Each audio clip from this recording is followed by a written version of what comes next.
Caesar's Palace, the name that defined Las Vegas for 60 years.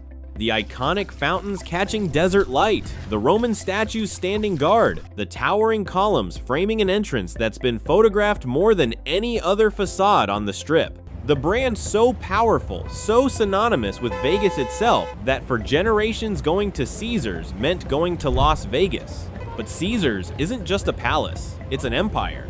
Caesars Entertainment owns more of the Las Vegas Strip than anyone else. More properties, more rooms, more square footage of casino floor. Caesars Palace itself, the flagship, the crown jewel, Paris, Las Vegas with its half-scale Eiffel Tower, Bally's squatting at the center of the Strip, Flamingo, the oldest continuously operating casino in Vegas, the Link and its high roller observation wheel, Harrah's carrying the corporate name, Planet Hollywood, the Cromwell, property after property, brand after brand, mile after mile of the Strip's most valuable real estate, the most concentrated casino ownership in the history of Las Vegas. And all of it, every property, every room, every slot machine, every restaurant and show and square foot of carpet is buckling under $12 billion of debt. The Caesars empire is cracking, and when an empire this size falls, it doesn't fall quietly. $12 billion. Say it slowly. Let it register. $12 billion. Not revenue, not assets, not the value of what they own, debt, money owed, obligations that demand payment, bills coming due quarter after quarter, year after year, with interest compounding every single day. $12 billion hanging over an empire that stretches across the heart of the Strip, pressing down on every property, crushing the capital that should flow into renovation and service and the basic upkeep that keeps a hotel functioning. The weight is visible now. You can see it if you know where to look. In the dated rooms that haven't been fully renovated in a decade, in the restaurants that closed and never reopened, in the skeleton crews struggling to service properties built for twice the staffing, in the general sense of deferred everything that hits you when you walk through any Caesars property that isn't the palace itself. The empire is cracking, the cracks are spreading, and the weight that's causing them isn't going away.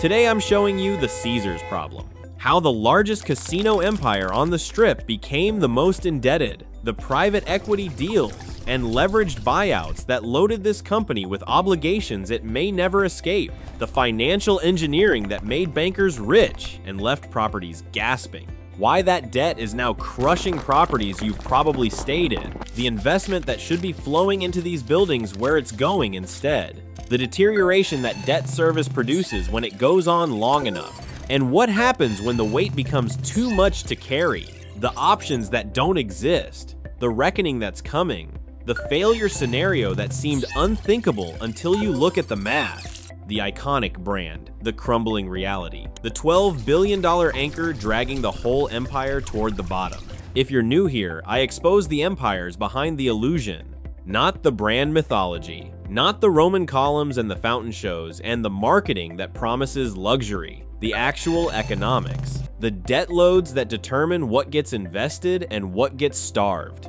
the rent payments to landlords who now own buildings casinos used to own, the math that determines which properties survive and which ones don't. Hit subscribe, turn on notifications, because Caesars isn't just one casino, it's a huge chunk of the Strip. When Caesars cracks, when the empire buckles under the weight it's carrying, it takes a massive piece of Las Vegas with it. Understanding the Caesars problem means understanding what's coming for a quarter of the Strip.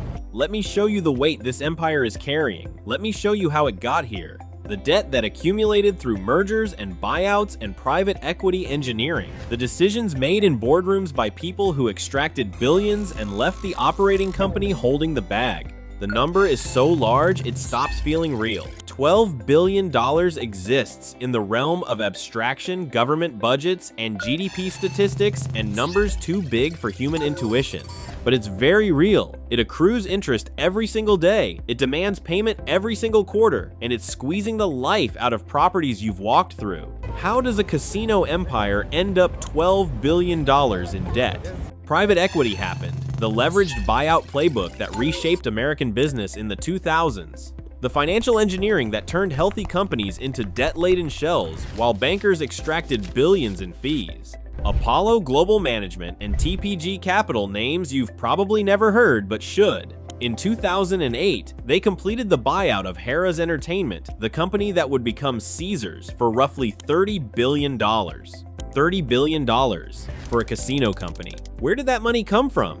Not from Apollo and TPG's pockets. They put in a fraction, the rest was borrowed, debt loaded onto the company being purchased, the target itself financing its own acquisition. The playbook was elegant in its brutality. Buy the company using mostly borrowed money. Load that debt onto the company's balance sheet. Extract management fees and dividends. Let the operating company figure out how to service the debt while you've already made your money. Financial engineering that made private equity partners rich. That generated hundreds of millions in fees for banks. That left Caesars Entertainment gasping under obligations it never asked for. The debt from that deal never went away. It shapeshifted, restructured through a brutal bankruptcy in 2015, one of the largest in American history. Bondholders fought, creditors litigated. The company emerged with a different structure, but the debt remained. Billions of it, rolling over into new bonds, extending into new terms, compounding with new interest. $12 billion. Still there, still accruing, still demanding payment every single quarter, still pressing down on properties that need capital they'll never receive. The private equity firms extracted their returns years ago. Apollo and TPG made their money. The bankers made their fees. The financial engineers moved on to the next deal. And Caesars? Caesars is still paying, will still be paying for decades. Will be paying until the debt is either serviced or defaulted on. There's no other outcome. $12 billion in debt would be manageable if revenue was strong, if the rooms were filling at premium rates, if the tables were generating like the old days, if the empire was thriving.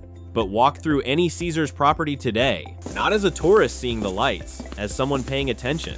Feel the carpet beneath your feet worn thin in high traffic areas, waiting for replacement that never comes.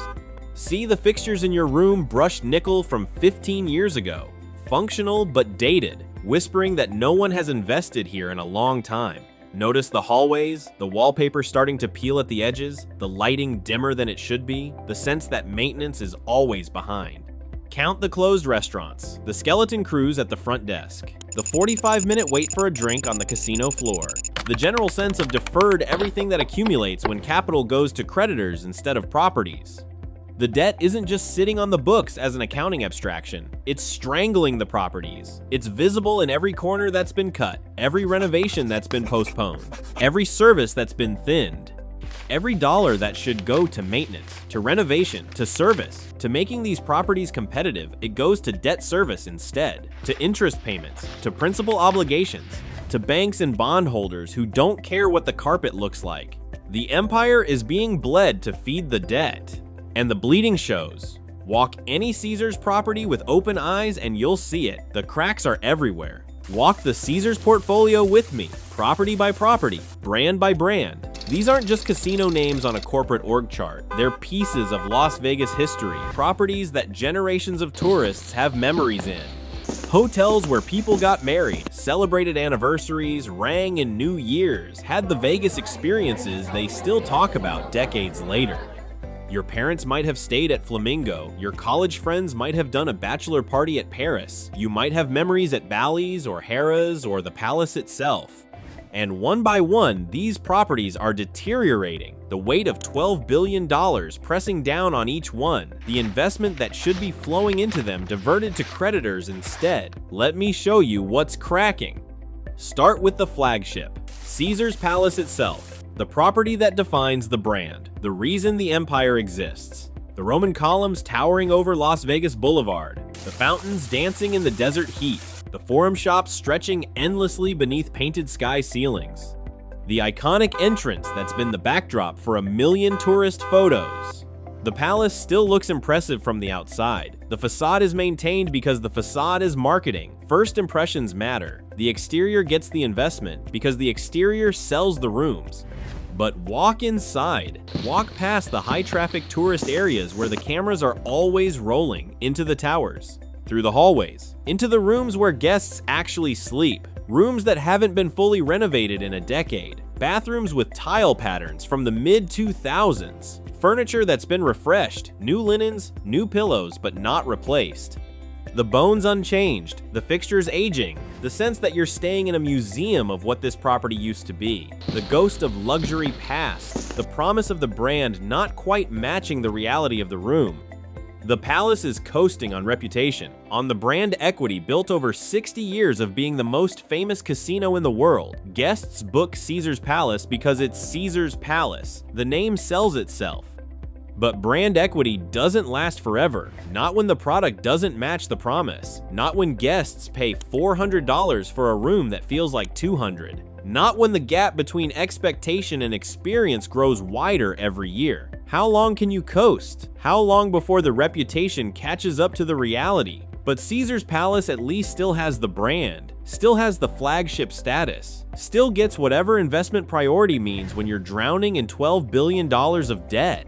The Palace gets attention because the Palace is the face of the empire, the marketing centerpiece, the property that can't be allowed to visibly crumble. The other properties in the empire, they're not the face of anything. They're not marketing priorities, they're not flagship anything. They're just properties that need to generate cash, and they're getting even less. Paris, Las Vegas. The half-scale Eiffel Tower, the faux French streetscape, the bonjour from employees trained to maintain the theme. When Paris opened in 1999, it felt like a genuine experience. A little piece of France in the desert, charming, romantic, different from anything else on the strip.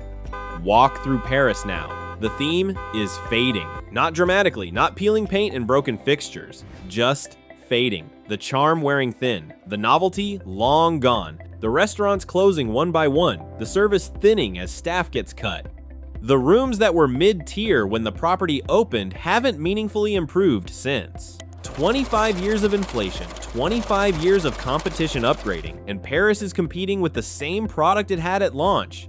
Cross the Sky Bridge to Bally's, the property that sits at the geographic center of the Strip, the most valuable real estate position in Las Vegas, and feel what it's become. Bally's feels like a property that time forgot, that the empire forgot. The casino floor sparse and dated, the energy absent. The sense that this building is waiting for something, a renovation, a rebranding, an identity, a reason to exist that never quite arrives. Bally's was supposed to become the Horseshoe, a rebrand announced. Some signage changed, but the property itself, still waiting, still liminal, still a placeholder where a casino should be. The Link, positioned as the young hip option, the property for millennials. The high roller observation wheel as the anchor attraction. The wheel is impressive. The Link Promenade has energy shops and bars and the outdoor Vegas experience that tourists actually want now. But beyond the wheel and the promenade, the hotel itself struggles. The rooms underwhelming. The casino, an afterthought tucked behind the retail. The property that's more of a mall with a hotel attached than a hotel with a mall attached. And then there's Flamingo, the oldest property on the Strip, still operating under its original name. Historic, iconic, the Bugsy Siegel mythology, the pink neon that's glowed since 1946 and feeling every single year of its age. Flamingo is the budget option in a portfolio that can't afford to invest in any option. The property you book when you can't afford anything else. The rooms priced low because the rooms can't command more. Walk the Flamingo hallways. Feel the history and the decay. The property that should be a treasured landmark, treated like a cash extraction machine, maintained at the absolute minimum, invested in never. Property after property showing the same symptoms. Deferred maintenance. Thinning service, dated product competing against properties that actually invest, the debt absorbing the capital that should flow into these buildings, every interest payment a renovation postponed, every principal obligation a restaurant closed. But there's one property in the Caesars empire that tells the story most clearly. One building where the cracks aren't just showing, they're splitting wide open. The property that carries the corporate name, the building that should represent everything Caesars stands for. And it's become a warning sign for what the entire empire is becoming. Harrah's Las Vegas, the property that carries the corporate name, the original Harrah's brand that built this empire through decades of acquisitions. William Harrah founded this company in the 1930s, built it into a gaming empire through operational excellence and customer service. The Harrah's name meant something: quality, reliability, the casino that treated you right. Walk through Harrah's Las Vegas today. Feel what deferred investment actually looks like when it goes on long enough. The casino floor that feels tired. Not charmingly vintage, just tired. The carpet worn, the machines dated, the energy flat, the sense that no one has loved this building in a very long time. The hotel tower that budget travelers choose because it's cheap, not because it's good, not because the value is compelling, because it's the cheapest option with a strip address, and that's all some travelers can afford. The restaurants that have closed, the amenities that have disappeared, the slow erosion of everything that made a property worth visiting beyond the simple fact of existing. Harrah's is what happens when debt service takes priority over property investment for a decade, when every dollar goes to creditors and none goes to carpets. When the choice between pay the bank and update the rooms gets made the same way 1,000 times. The brand name above the door doesn't match what's behind the door. That's the Harrah's story. That's the Caesars Empire story. The gap between promise and reality growing wider every year. The brand equity built over decades being spent down, burned through, traded for debt service payments. The cracks are everywhere now. Caesar's Palace coasting on fumes. Paris and Bally's fading into irrelevance. The Link struggling to be more than a Ferris wheel. Flamingo aging without grace. Harrah's showing what prolonged disinvestment produces. Property after property in the empire showing the same symptoms because they all share the same disease. $12 billion of debt that demands feeding, and to feed the debt, you starve the properties. Every dollar to creditors is a dollar not spent on renovation. Every interest payment is a carpet not replaced, a bathroom not updated, a restaurant not saved, an employee not hired. The empire isn't just cracking, it's being hollowed out from within. The debt eating the properties alive, consuming the capital that should make them competitive, leaving shells where casinos used to be. The bleeding is constant, the deterioration is visible, and the debt just keeps demanding more. $12 billion in debt, properties deteriorating across the portfolio, revenue under pressure as tourists notice the decline and book elsewhere. This isn't sustainable. Everyone who can read a balance sheet knows it's not sustainable. The executives know, the creditors know, the analysts who cover the stock know, the employees watching their properties crumble know. Something has to give. The math demands a reckoning. The only question is what form that reckoning takes, and who pays the price when it arrives. Option 1, sell properties. Raise cash by letting pieces of the empire go.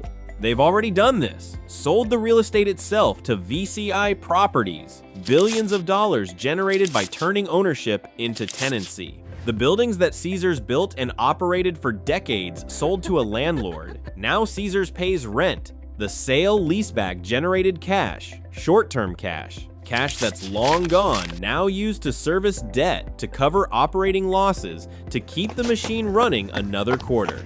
But the lease obligations, those are forever. Hundreds of millions per year flowing to VC. Rent that's due whether the rooms fill or not. The short-term fix that created a long-term trap.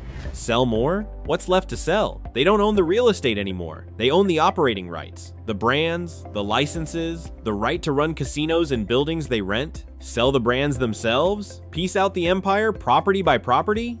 Watch Caesar's Palace go to one buyer, Paris to another, Flamingo to whoever's willing to take on a 78-year-old building? Selling is bleeding. Every sale shrinks the empire. Every divestiture reduces the revenue base that's supposed to service the debt that remains.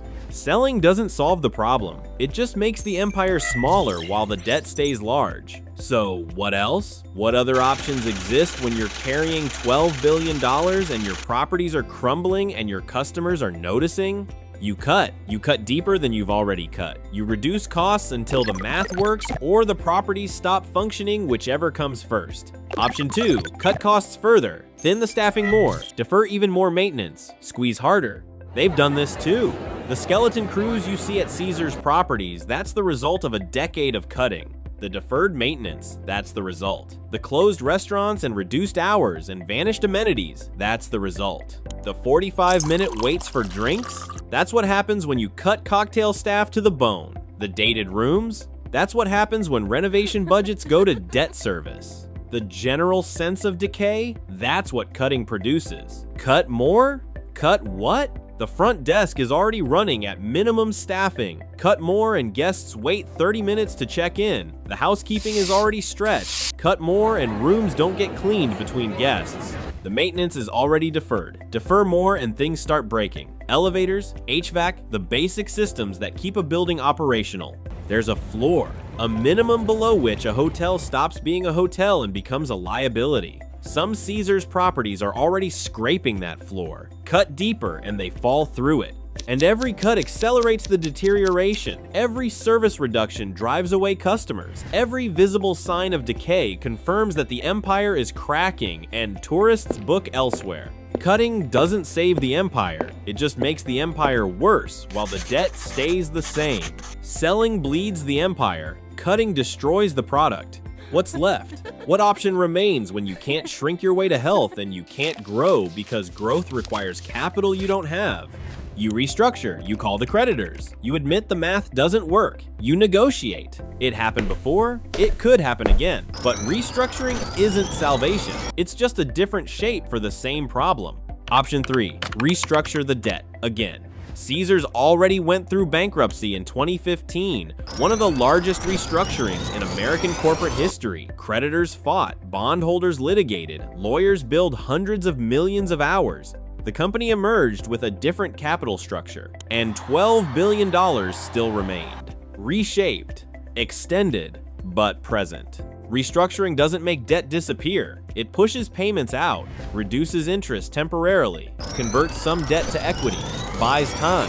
Time for what? Time to grow revenue? Revenue is declining. Time to improve operations? Improvement requires capital that goes to debt service. Time to wait for conditions to improve? Conditions are getting worse. Restructuring buys time without buying salvation. It delays the reckoning without preventing it. It kicks the can down a road that's running out. Could they restructure again? Call the creditors. Admit the current structure doesn't work. Negotiate new terms. Maybe, probably. The creditors don't want Caesars to fail either. A restructuring that keeps the company operating is better than a liquidation that leaves everyone fighting over pieces. But each restructuring is harder than the last. Each admission of failure makes the next round of financing more expensive. Each renegotiation leaves creditors more skeptical, more demanding, more insistent on terms that extract value. Every option is bad. Selling bleeds the empire. Cutting destroys the product. Restructuring just delays the inevitable. There's no good move, only less bad moves that lead to the same destination eventually. And that destination, the place where all these roads converge if nothing changes, isn't pretty. What happens if Caesars can't service the debt? If revenue continues declining? If the reckoning arrives in full? Bankruptcy. Again. Chapter 11. The structures exist, the playbook exists. When the math truly breaks, the courts become the answer. What does another bankruptcy mean for the empire? Properties sold to new owners at distressed prices. The portfolio broken up. The concentration that made Caesars powerful scattered to whoever bids highest. Some properties might get rescued by buyers who see opportunity in the wreckage. Private equity circling again. Distressed debt funds, buying assets at 50 cents on the dollar, new owners with lower basis, different expectations, maybe a chance to make the math work. Other properties, nobody wants them. Flamingo, historic but ancient, needing hundreds of millions in renovation just to be competitive. Who buys that? Bally's a property without identity, stuck at the center of the strip without a reason to exist. Who takes that risk? Some properties might shutter, go dark, the buildings sitting empty while someone figures out what to do with casino real estate that couldn't survive. The strip transformed, a huge chunk of the boulevard changing hands, changing brands, maybe changing entirely. Caesars failing doesn't just hurt Caesars. The employees, tens of thousands of them, dealers and housekeepers and front desk agents and bartenders and cooks, careers built at these properties, pensions, benefits, livelihoods. A bankruptcy restructures debt. It also restructures lives, layoffs, uncertainty, the collapse of jobs that supported families for decades. The strip ecosystem, restaurants and shows and services that depend on Caesars traffic, the vendors who supply these properties, the contractors who maintain them. The entire network of businesses that orbit the Caesars empire. When the biggest customer fails, everyone who served that customer feels it. The confidence in Vegas itself. If Caesars can fail, if an empire this size, this central to the Strip, can crack and crumble, what does that say about the rest? What does that signal to investors, to developers, to anyone thinking about putting money into Las Vegas? When the biggest domino falls, it hits every domino around it. The Caesars empire is cracking right now, this quarter. $12 billion of debt pressing down, properties deteriorating under the weight, revenue under pressure, options narrowing, the iconic brand, the crumbling reality, the gap between the Roman mythology and the actual experience growing wider every quarter. Caesars built the largest empire on the Strip, acquired property after property, assembled more Las Vegas real estate than anyone in history. And now that empire is buckling under debt it may never escape. Debt loaded on by private equity, debt that survived bankruptcy and kept compounding, debt that eats the capital that should save the properties. The cracks are visible, the weight is unsustainable, the reckoning is coming. When empires fall, they don't fall quietly, and this empire controls too much of Las Vegas to collapse without taking others with it. The columns still stand, the fountains still dance, the facade still gleams. But behind the Roman statues, the empire is cracking, and the cracks are spreading. Hit subscribe to watch the empire. I'm tracking the debt payments, the property conditions, the restructuring whispers, the quarterly reports that reveal how close the edge really is. Every sign that the Caesars problem is becoming a Caesars crisis. Drop a comment. Have you stayed at a Caesars property recently? Did you notice the deterioration? The dated rooms? The thinning service? The cracks showing through the facade? Because the brand name still gleams, the marketing still promises the Roman Empire experience, the columns still photograph beautifully, but behind the facade the empire is cracking, the debt is crushing, and the weight might finally be too much to carry. When Caesars falls, the Strip shakes. I'll see you in the next one.